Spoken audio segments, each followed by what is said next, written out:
Hi everyone, happy Tuesday. A couple of things to just update you on the top. As we've discussed previously in this room, the President and the administration are making the case directly to the country about the need to pass the rescue plan so we can finish the job and get $2,000 into the pockets of working families, so we can reopen schools safely, and so we can get economic relief to struggling Americans and communities.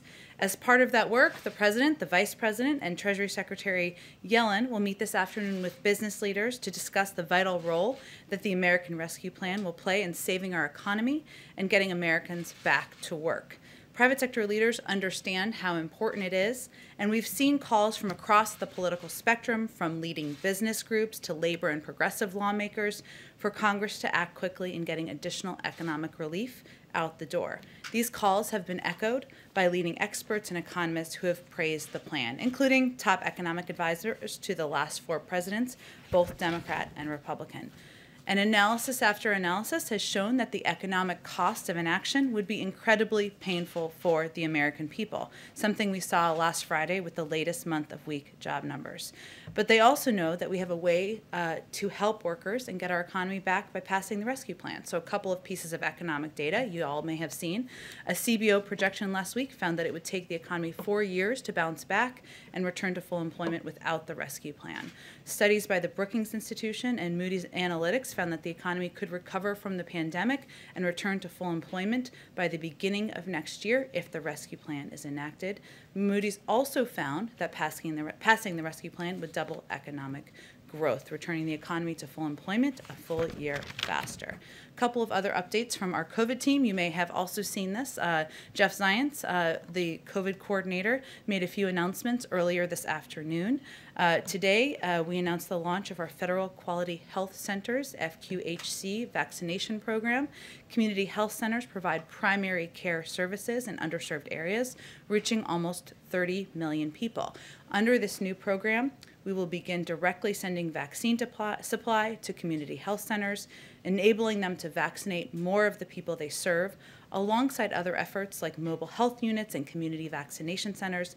This announcement is another tool we are providing to state and local leaders in their work to reach underserved and hardest hit populations. Importantly, this program grew in part out of a suggestion from House committee chairs that the President had a meeting with them on Friday, but even discussions prior to that. And he informed them during a call this morning that this program would be rolled out. Let's see, last few pieces. We also announced another increase in weekly vaccine allocations to states, tribes, and territories, bringing us up to 11 million doses. So overall, this after weekly increases the past 2 weeks, and it's a net 28% increase to states since we entered government. These announcements convey our steady drumbeat of progress and action by the federal government in our whole of government pandemic response. The President also will meet with members of the COVID response team in the Oval Office today to discuss their work and the next steps in shutting down the virus and getting American life back to normal. Last thing, I've noted a number of times, and some of you have asked about our progress and efforts on confirmations. We're pleased to see Dennis McDonough confirmed last night with 87 yes votes as the new Secretary of Veterans Affairs, and he, of course, is being sworn in today. We also would just like to reiterate the importance of getting our nominee, the President's nominee, to lead the Department of Education, Miguel Cardona, confirmed, obviously at a time where the American people are focused on the reopening of schools, focused on doing that safely. This is a step that Congress could take. He's obviously a pivotal and key partner in ensuring we can get that done swiftly and safely. With that, Alex, let's kick it off. Thanks, I wanted to ask you off the top about the attempted hacking and poisoning of the Oldsmar, Florida water supply. Does the White House have any details on who committed the hacking, and is there any plan for review of water supply stations across the nation, or an effort to shore up the cybersecurity measures at those stations? Well, as was announced earlier today, the FBI and the Secret Service, of course, are undergoing an investigation. That's something we'd certainly defer to them on any specific details of their findings of that investigation. I will say, broadly speaking, that the President, the Vice President, members of our national security team are focused on elevating cybersecurity as a threat that has only increased over the past several years. That's why they've made it an across government focus on why he has elevated positions in the White House and other parts of our government. And then can you share any details on the President's visit to the Department of Defense? What will he be discussing with Secretary Austin? Sure. The President will visit the Pentagon tomorrow, where he will thank the men and women serving our country and keeping the American people safe. As the first president in 40 years with a child who served in the military, he has a personal connection to the important role of the work of the military, the men and women who serve. He will also discuss the vital role of the Department of Defense in our national security, talk about the significance of having the first African-American Secretary of Defense in history leading the department. The visit has special resonance coming during Black History Month. Over 40% of active duty forces are men and women of color, and you will hear President Biden pay special tribute to the rich history of Black service members tomorrow. Any new policy rollouts tomorrow, or is it just? He will certainly, as I noted, talk about the important role of the Defense Department in our national security, but we will have more to share about that as we get closer to his visit. Go ahead. Oh, let's go. Jeff Reuters, I promised you. Go ahead. Thanks, Jen. Can you tell us how the CEOs were chosen for today's meeting with President Biden? I see some diversity in that group, which isn't always common at the top echelons of corporate America. Was that one of the factors? Far too uncommon, yes. Is that one of the factors, and how did you go about choosing them?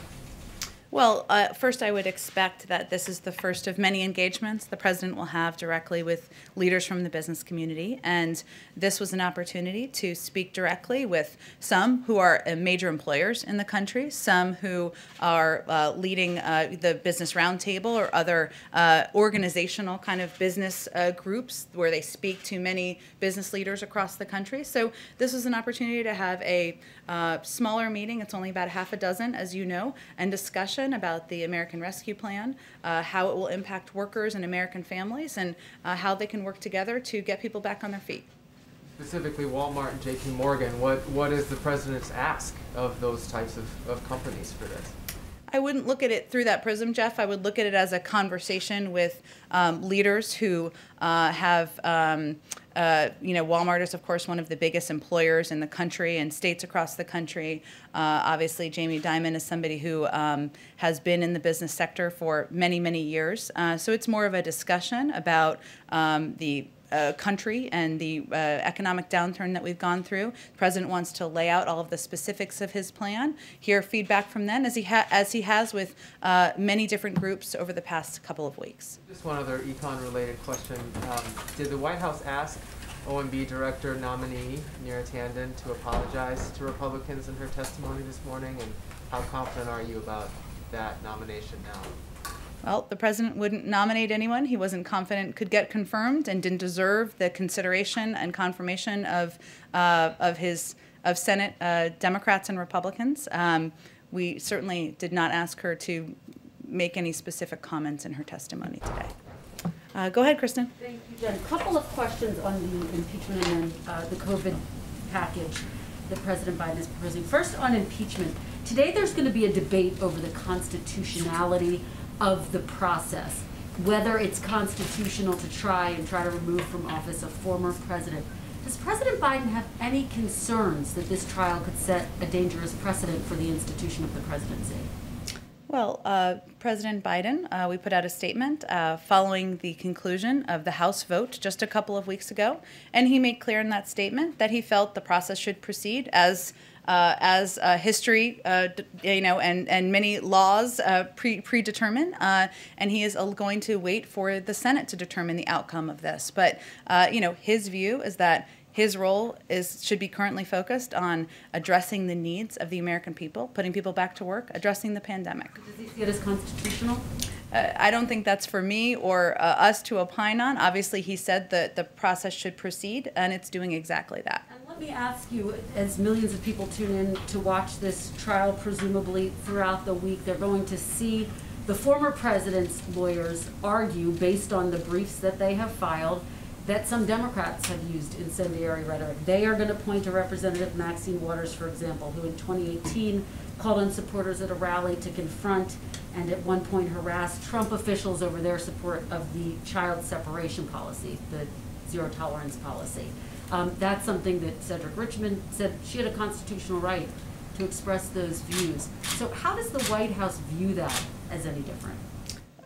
Look, Joe Biden is the president. He's not a pundit. He's not going to opine on the back and forth arguments, nor is he watching them that are taking place in the Senate. Okay, let me ask you about the COVID relief package. Yesterday, the Ways and Means Committee Democrats proposed limiting the $1,400 direct payments to those making $75,000 or less. Is that something that President Biden supports, and does he have any concerns that progressives might not be on board with that? Well, the president has conveyed from the beginning of this discussion that he's open to having a discussion about the thresholds. He has been firm in his resolve that Americans should be made whole on the $2,000 checks, which of course would mean maintaining his firmness on the $1,400 checks, right? But there's been a discussion about the thresholds and what those should look like. And he doesn't feel that families making over $250,000 a year should be the target of this relief. But there is a scale up, right? Even in the recent negotiations from the 75 and from the 150, it's just will reach a certain top thresholds where people would not receive relief. So, but has he determined whether he would support that? Does he support 75,000 as being the threshold? It's not the threshold. That's kind of who would receive the maximum amount. There is then a scale up beyond that. These negotiations are ongoing. We certainly support the discussions as they're happening, and certainly his view is that he's open to the discussion about making them more targeted and ensuring that people who need relief the most receive the relief. Go ahead. I had a couple, but I wanted to follow up on something Jeff asked, which is Jamie Dimon is among those participants, and there's been complaints both that big banks like JP Morgan have made it difficult for small businesses, minority businesses to access PPP loans, and lots of data that shows recently big banks have been scaling back consumer lending and instead buying government securities. And so I know that this is kind of a cheerleading event for the president's legislative package, but is he going to raise either of those issues with Jamie Dimon when he has the opportunity? Well, the president does not have a litmus test that he gives people before he meets with them in the Oval Office. Otherwise, he would not have met with 10 Republicans last week. So they don't agree with him on everything. I'm sure the business leaders would convey that to you. He doesn't agree with them on everything. But this is really a discussion about the American Rescue Plan, a plan that will help spark economic growth, help put people back to work, help get our economy on a path to recovery, and hopefully that's something they can all agree on. And I know that you guys have put together a task force to look at domestic extremism following what happened in January. But there's been a lot of reporting about the breakdowns that have happened in the government ahead of that, coordination between DHS and the FBI and Capitol Police. So I'm wondering, especially as there's chatter indicating that there might be further sort of demonstrations surrounding the election, what, if anything, the administration is doing to surrounding which election? Sorry, I'm just trying to follow you. The past one. The past one. Yes.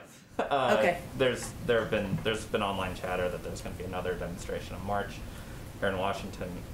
My point is the administration doing anything to look at the kind of breakdown that happened within law enforcement and the federal government ahead of January 6th to make sure that it's not replicated in the future? Well, I think one of the steps we took was the president named a head of Homeland Security in the White House, a role that did not exist in the prior administration, who can serve in a coordinating role to ensure that we are in touch with state and local authorities and officials, something that wasn't happening at a pace and with a level of coordination that should have happened in the last administration. We obviously came into office, or the president came into office, and our entire national security team did at a time of heightened alert, even on the day of the inauguration and following. So I would say we certainly are not looking to the past administration as a model, and we are charting our own path to make sure we do things differently. And lastly, the World Health Organization said today that it was extremely unlikely that the coronavirus escaped the lab in Wuhan. And I'm just wondering, especially now that we've sort of resumed our participation in the WHO, if the administration agrees with that assessment. Yeah, we have obviously seen those reports, as I mean the public reporting on it. We're looking forward to receiving the report and the data from the WHO investigation. We haven't looked at the data specifically ourselves, so we'd like to do that. We've expressed our concerns regarding the need for full transparency and access from China and the WHO to all information regarding the earliest days of the pandemic, but we weren't involved directly in the implementation of this investigation, and again, we'll just look forward to reviewing the findings in detail. Go ahead. Oh, we'll come back to you, Caitlin. I'm sorry. Go ahead. Two questions on schools. You opened up talking about reopening schools as being a priority for the administration. Are there any discussions within the administration of providing these kind of rapid tests that are being produced by Illum and other companies to help that move quicker, to get those tests to the local school systems within the states? Well, our focus really at this point in time is waiting for the CDC guidelines to come out and give schools across the country, school districts across the country, the first medical and scientific recommendations and guidelines that have been given from the federal level. And obviously, once those are put out publicly and concluded, we will look for ways to work with states to ensure that schools are getting the resources they need. That's part of why we proposed funding in the American Rescue Plan, but we want to wait to see what the health and medical experts have in those guidelines to ensure we're directing those resources in the right way or working with states to do exactly that. Okay. Secondly, on President Biden's transgender rights executive action, specifically when it applies to high school sports. What message would the White House have for trans girls and cis girls who may end up competing against each other and sparking some lawsuits and some concern among parents? So does the administration have guidance for schools on dealing with disputes arising over trans girls competing against and with cis girls? I'm not sure what your question is. The president's executive order had. I'm familiar with the order, but what was your question about it? My question is, does the president have a message for local school officials on dealing with these kind of disputes that are already starting to arise between, trans girls who are competing and cis girls in a level playing field, particularly in high school sports when it leads to college scholarships? Is there any kind of messaging or clarification that the White House wants to give on the executive order?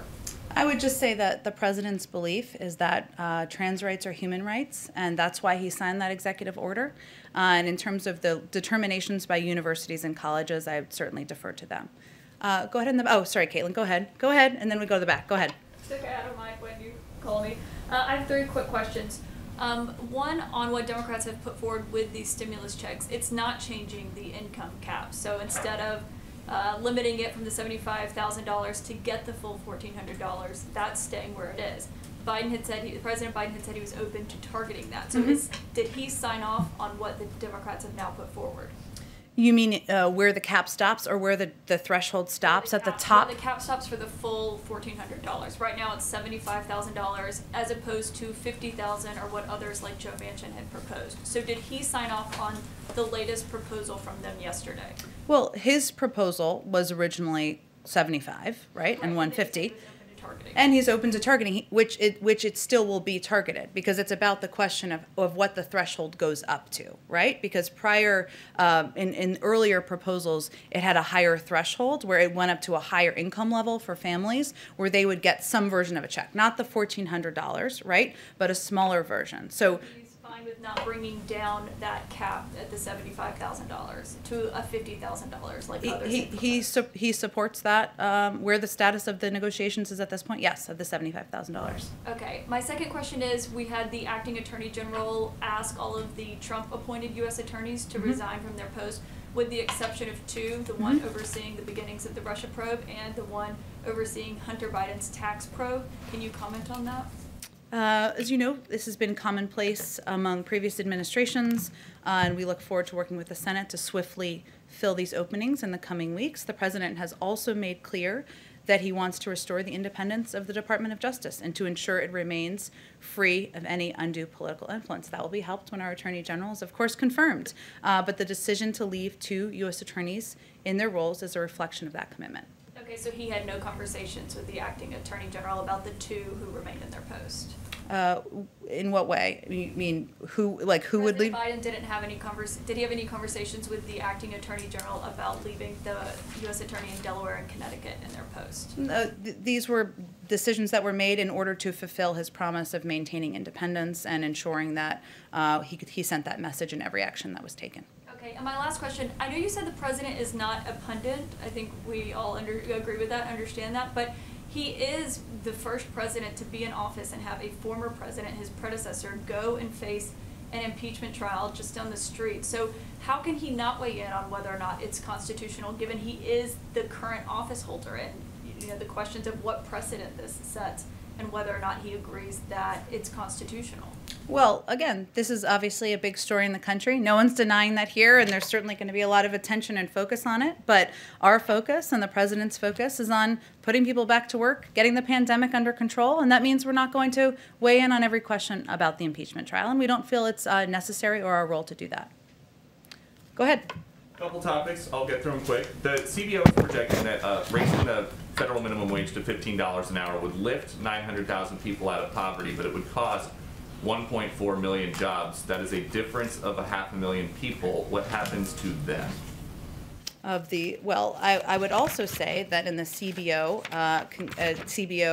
findings, I should say, that they've also concluded that 27 million American workers millions of low-wage workers, I should say, 27 million American workers would be able to would help get them out of poverty. So there's a huge impact of raising the minimum wage. That's why the president supports it. There are also many other economic studies that show that raising the minimum wage has minimal impact on employment. A study of U.S. state-level minimum wage changes over 4 decades found that the number of jobs remained essentially unchanged over the 5 years following the increase. So the president supports it because he believes that raising the minimum wage is something that American workers, American families deserve, and that lifting 27 million American workers out of poverty, reducing inequality, would be a very positive step for our country. And once there is an agreement, does President Biden support sending stimulus benefits to undocumented immigrants? Again, I don't. If somebody has a Social Security number, like a child or a spouse, then they would be eligible. But he supports sending benefits to people who are eligible as a part of his proposal. Okay, and then on transparency, I have a very specific question about Okay. Executive Order 13891. One of the president's executive orders on the first day revoked a policy that required federal agencies to post their guidance on a searchable database. There are questions now on Capitol Hill from some Republican senators about why that was revoked. And so now the question to you. Well, agencies have definitely not been told to take down databases or other public information. That would be inconsistent, which is, I think, is why you're asking the question, with what the president has talked about, what the vice president talked about. We want agencies to use all the tools available to them to make public policies transparent and accessible. However, this executive order was revoked because it created unnecessary hurdles and cumbersome processes for agencies that wanted to get guidance out to the public. In some cases, it was resulting in the delay of information going out more publicly by a couple of weeks or even a couple of months. That's obviously not acceptable, and we want it to be more efficient than that. And one quick one on conflicts of interest and some reporting that's been done by our colleagues at other networks. The president's son-in-law, Dr. Howard Krein, was advising candidate Biden on COVID-19 response while he was investing in companies involved with the COVID-19 response through his company, Startup Health. Dr. Krein has been at the White House since the inauguration. Is he still advising the president on COVID-19 response? Well, Dr. Krein is his son-in-law. The president. There are questions about a potential conflict Well, and of I think interest. he was here because the president was inaugurated recently, which is understandable. The president has made clear that there will be an absolute wall between him and any businesses connected with his family members. And as he reiterated just last week, no family member is going to have an office in the White House or be involved in any government policymaking. That applies to his son-in-law and applies to every single member of his family. Just from a broad perspective, though, like the 30,000-foot view of this, candidate Biden was very concerned about the last president's potential conflicts of interest. At one point in 2019, he tweeted, "Hosting the G7 at Trump's hotel, a president should never be able to use the office for personal gain." So how is the White House going to guarantee to members of the public that nobody in the family is using the office for personal gain?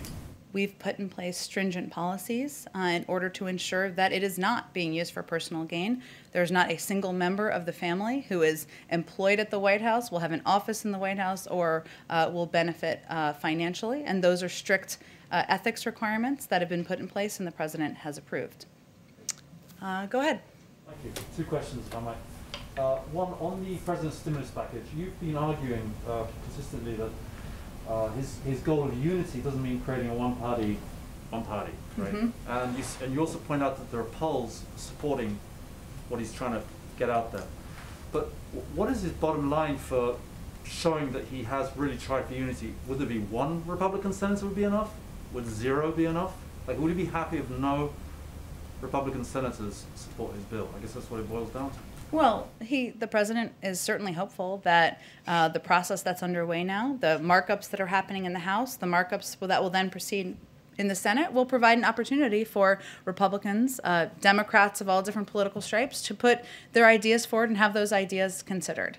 At the end of the day, his view is that urgency is his first priority here, and that the American people, people who are concerned about getting food on the table, 1 in 7 American families, people who are worried about reopening schools and getting their kids back in the classroom, people worried about whether their grandmother and their cousin are going to get vaccines, that's where his priority is. So the question really is, if 74%, depending on the poll, of Americans, including the majority of Republicans in some polls, support this proposal, support the components of this proposal, then why aren't more Republicans supporting it? We certainly hope they will and welcome them to the table.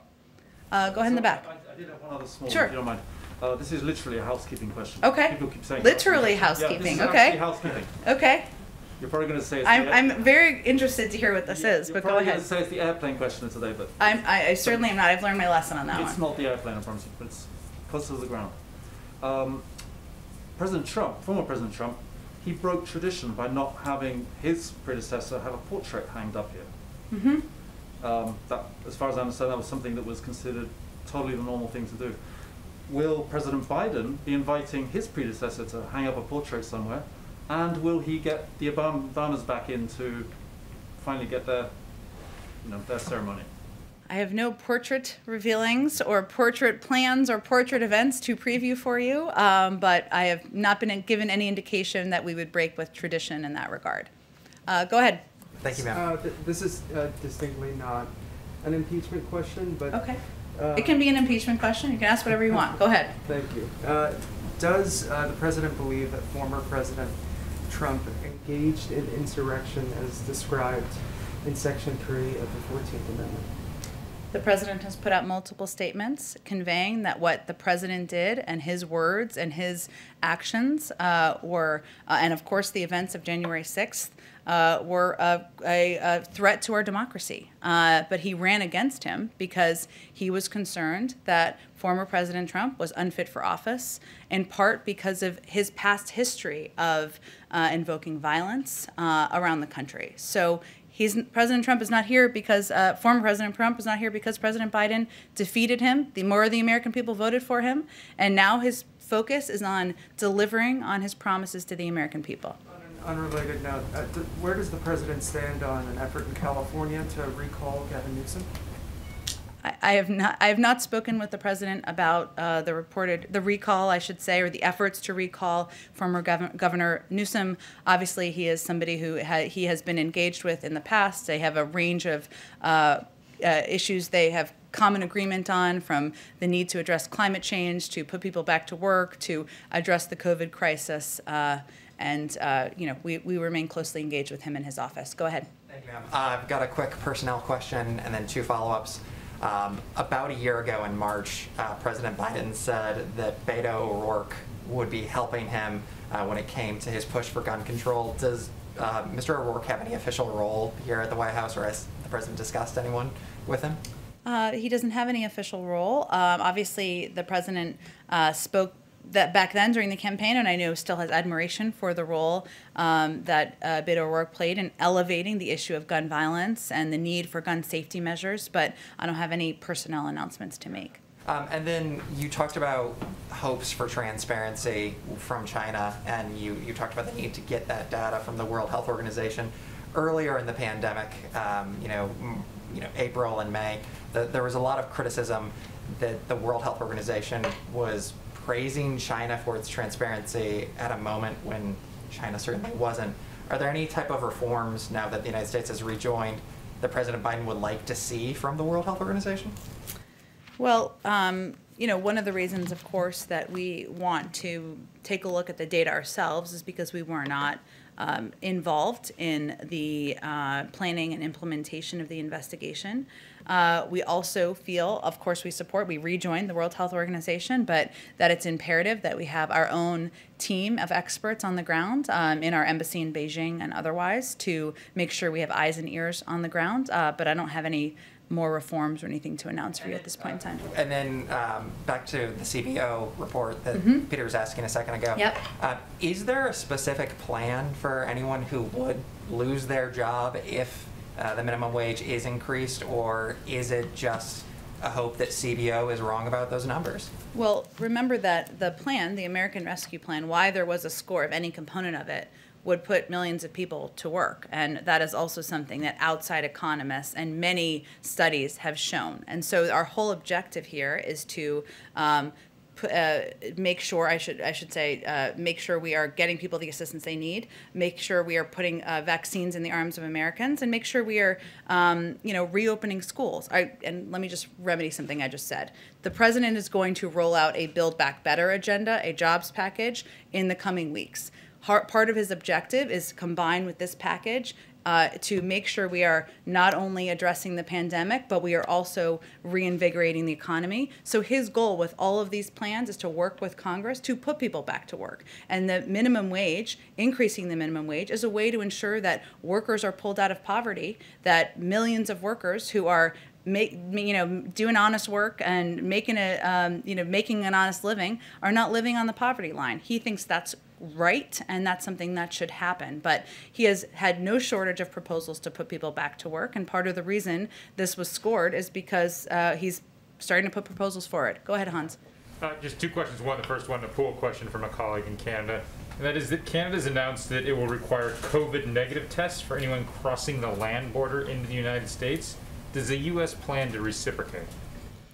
I don't have any additional travel restrictions to read out for you. Obviously, our COVID team and our health and medical experts make recommendations based on what is necessary to keep people safe, and they've put in place some travel restrictions, but I don't have anything to preview for you or predict on the Canada land crossing front. Okay, and then you mentioned the sort of goal of opening up schools swiftly and safely. Could you help us understand what the White House is, or what the president's definition of open schools is? Does it mean teachers in classroom teaching students in classroom, or does it just mean kids in classroom with a remote screen? Help us understand. Sure. His goal that he set is to have the majority of schools, so more than 50%, open by day 100 of his presidency. And that means some teaching in classrooms. So at least one day a week. Hopefully it's more. And obviously it is as much as is safe in each school and local district. So when you say some teaching, you didn't use the same majority qualifier there. You just have to have some teaching in school, some teachers in school, not the majority of teachers in school and the majority of classrooms. Well, teaching at least one day a week in the majority of schools by day 100. Okay, and that's in-person teaching? In-person teaching, yes. Okay, thank you. Sure, go ahead. Oh, go ahead. Thank you. Another CBO question. The report that came out yesterday said that the first 4 months of fiscal year 2021, the federal deficit rose 90% to $738 billion. Obviously, we've seen economists saying that it's better to do too much than nothing at all, but Republicans are expressing sticker shock. So I was curious what the president's plan was to decrease the deficit once the pandemic has abated and the economy is stabilized. Well, one thing that could happen is that the tax cuts for the highest income could be rolled back, and there's kind of a newfound concern about deficit reduction among some who supported those tax cuts. So, that's one suggestion. But the reason that the president and members of his economic team feel that a package of this size is so essential at this moment is because we are dealing with a pandemic. We are dealing with an economic downturn. People are suffering. The American people need assistance. And this emergency relief is something that the cost of doing nothing or the cost of doing too little is the greater risk, in his view and the view of many economists, and including his Secretary of Treasury. Thank you, Jen. Oh, thank you, everyone. I know you have to go. We'll do this again tomorrow.